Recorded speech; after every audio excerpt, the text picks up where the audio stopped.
بسم اللہ الرحمن الرحیم۔ السلام علیکم ناظرین، میں ہوں آپ کی میزبان ایمن، اور میں آج آپ کو سنانے جا رہی ہوں یونانی دیوی ہیلن اور پیرس کی داستان محبت۔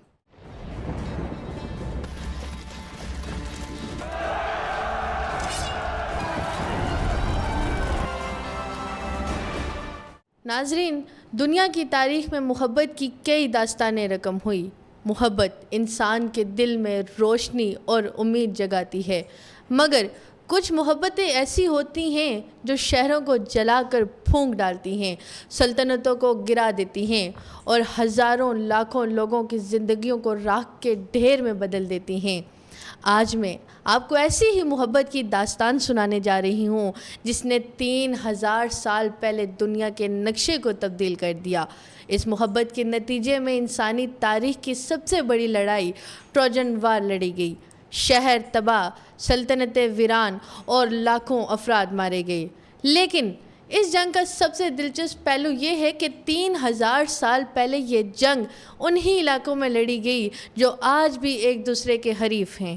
ہیلن آف اسپارٹا، تاریخ انسانیت کی حسین ترین عورت کا تعلق یونان سے تھا۔ اسے بھگا لے جانے والا مرد پیرس، موجودہ ترکی کے علاقے چناک قلعہ سے تعلق رکھتا تھا۔ یونانی روایت کے مطابق ہیلن ایک دیوی تھی۔ اس کا باپ زیوس دیوتا تھا جو یونانی دیوتاؤں کا سب سے بڑا خدا مانا جاتا تھا۔ زیوس آندھی، طوفان، بادلوں اور ہواؤں کا دیوتا تھا۔ ایک دن اس نے اسپارٹا کی ملکہ لیڈا کو دیکھا اور اس کے حسن پر عاشق ہو گیا۔ زیوس نے ہنس کا روپ دھارا اور لیڈا کے پاس آیا۔ دیوتا اور ملکہ کے تعلق کے نتیجے میں ہیلن پیدا ہوئی۔ اس لڑکی کا پیدائشی حسن دیکھ کر پیشن گوئی کر دی گئی کہ تباہی بربادی لائے گی۔ اس وقت یونان موجودہ دور کی طرح ایک ملک نہیں تھا، بلکہ یہ مختلف شہروں اور ریاستوں پر مشتمل خطۂ زمین تھا، جن میں سے اسپارٹا سب سے طاقتور ریاست شمار ہوتی تھی۔ ہیلن کی ماں لیڈا اسپارٹا کے بادشاہ ٹینڈا روس کی بیوی اور ملکہ تھی۔ دیوتا سے ملاپ کے نتیجے میں پیدا ہونے والی ہیلن جب جوان ہوئی تو اس کے حسن کی وجہ سے تمام ریاستوں کے بادشاہ ہیلن سے شادی کرنا چاہتے تھے، لیکن قرۂ فال ایک کاؤنٹ یعنی نواب میلاناؤس کے نام نکلا۔ چونکہ اسپارٹا سب سے طاقتور ریاست تھی، اس وجہ سے میلاناؤس کو وہاں کا بادشاہ بنا دیا گیا تاکہ وہ ہیلن کی حفاظت کر سکے۔ اس کے ساتھ ساتھ تمام یونانی ریاستوں نے معاہدہ کیا کہ اگر کسی دوسرے ملک کے بادشاہ نے ہیلن کو حاصل کرنے کے لیے اسپارٹا پر حملہ کیا تو تمام یونانی ریاستیں مل کر ہیلن کی حفاظت اور اسپارٹا کی مدد کریں گی۔ ملکہ اسپارٹا ہیلن اپنی خوبصورتی اور دلکشی کی وجہ سے یونان سمیت پوری دریافت دنیا میں مشہور تھی۔ کہا جاتا تھا کہ دنیا کا آدھا حسن ہیلن کے چہرے پہ سمٹ آیا ہے۔ دوسری طرف یونان کے مشرق میں موجودہ ترکی کی سرزمین پر ٹروئے نام کا ایک عظیم شہر تھا۔ یہ شہر تجارت، دولت اور مضبوط قلعہ بندی کی وجہ سے ناقابل تسخیر سمجھا جاتا تھا۔ آج کے دور کی طرح اس دور میں بھی یونانی اور ٹروجن ریاستیں ایک دوسرے سے رقابت اور حسد کا شکار تھی، مگر کھلی جنگ ابھی تک نہیں ہوئی تھی۔ ٹروئے کے بادشاہ پریام کے 2 بیٹے تھے۔ بڑا بیٹا ہیکٹر ایک بہادر سپہ سالار ٹروئے کا محافظ سمجھا جاتا تھا۔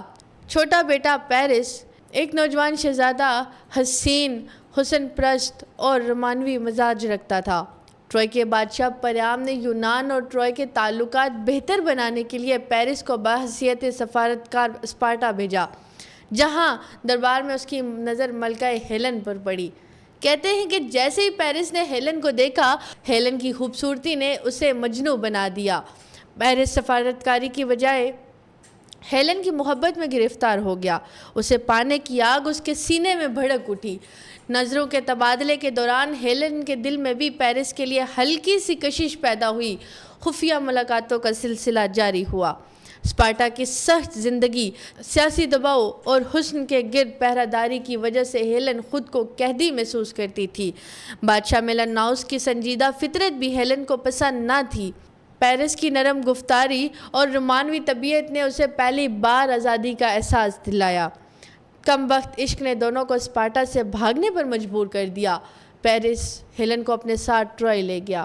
یہ ایک عورت کا اعلان تھا، میں محبت کے لیے سلطنت چھوڑ سکتی ہوں۔ دوسری جانب یہ ٹروجن اور یونانی ریاستوں کے درمیان بھی ایک طرح اعلان جنگ تھا۔ جب اسپارٹا کے بادشاہ میلاناؤس کو یہ خبر ملی کہ ہیلن کو ٹروائے کا شہزادہ لے اڑا ہے تو اس کا غصہ آسمان کو چھونے لگا۔ یہ صرف حسین بیوی کے چھن جانے کا معاملہ نہیں تھا بلکہ پورے یونان کی عزت اور اسپارٹا کی طاقت کا سوال تھا۔ میلاناؤس نے اپنے بھائی آگا میمنون سمیت پورے یونان کو مدد کے لیے پکارا۔ آگا میمنون یونان کا سب سے طاقتور بادشاہ تھا۔ اس کا سپہ سالار اوکیلز یونان کا سب سے بہادر اور طاقتور شخص مانا جاتا تھا۔ پورے یونان کی ریاستوں کے حکمران ایک جھنڈے تلے اکٹھے ہوئے۔ یہ صرف ایک عورت کو واپس لانے کی جنگ نہیں تھی، یہ جنگ طاقت، غرور اور تسلط کی جنگ بن گئی۔ یوں ایک عورت کی محبت نے اس وقت دنیا کی دو بڑی طاقتوں یونان اور ٹروائے کو ٹکرا دیا۔ مینالاؤس نے اعلان کیا، ہیلن کو واپس دو ورنہ ٹروائے کو راکھ کر دوں گا۔ ٹروائے کے بادشاہ پریام نے اپنے بیٹے پیرس کا ساتھ دیا، حالانکہ وہ جانتا تھا کہ اس فیصلے کے نتائج خطرناک ہوں گے۔ ہیکٹر جو ٹروائے کا سب سے بہادر سپہ سالار تھا، جنگ کے خلاف تھا، مگر اپنے بھائی اور شہر کے لیے وہ میدان میں اترا۔ دوسری جانب یونان نے لاکھوں سپاہی، ہزاروں جنگی جہاز عظیم سپہ سالار اوکیلز کی قیادت میں روانہ کیے۔ یہ جنگ تاریخ کی سب سے بڑی لڑائیوں میں سے ایک سمجھی جاتی ہے، جسے ٹروجن وار کہا جاتا ہے۔ پہلے ہی حملے میں ٹروائے کے ساحل لہو لہو ہو گئے۔ یونانی فوج دن رات ٹروائے کے قلعے کو توڑنے کی کوشش کرتی رہی، مگر ٹروائے کی دیواریں ناقابل شکست ثابت ہوئی۔ یہ جنگ ہیکٹر اور اوکیلز، دو عظیم سپاہیوں کا ٹکراؤ تھی۔ ہیکٹر ٹروائے کا محافظ جو اپنے شہر اور خاندان کی حفاظت کے لیے لڑ رہا تھا، اوکیلز یونان کا سب سے طاقتور اور دلیر سپاہی جس کا نام دشمن کے دلوں میں خوف پیدا کرتا تھا، جو یونان کی عزت اور ناموس کے لیے لڑ رہا تھا۔ ہیکٹر کی بہادری نے یونانیوں کو کئی بار پیچھے دھکیلا، لیکن قسمت نے اس کا ساتھ نہ دیا۔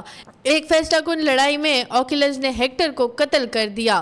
جب ٹروائے کے بادشاہ پریام نے اپنے بیٹے کی لاش دیکھی تو اس کی آنکھوں سے آنسو بہہ نکلے، لیکن اس کے دل میں ایک ہی جذبہ تھا، ہیلن کو ہم واپس نہیں کریں گے، چاہے شہر جل کر راکھ ہو جائے۔ جنگ کی قیادت اس نے خود سنبھال لی۔ 10 سال گزر گئے، یونانی فوج ٹروائے کی دیواریں نہ توڑ سکی۔ وہ تھک چکے تھے، وہ ہار کے نزدیک تھے تو دلیری کی جگہ مکاری نے لے لی۔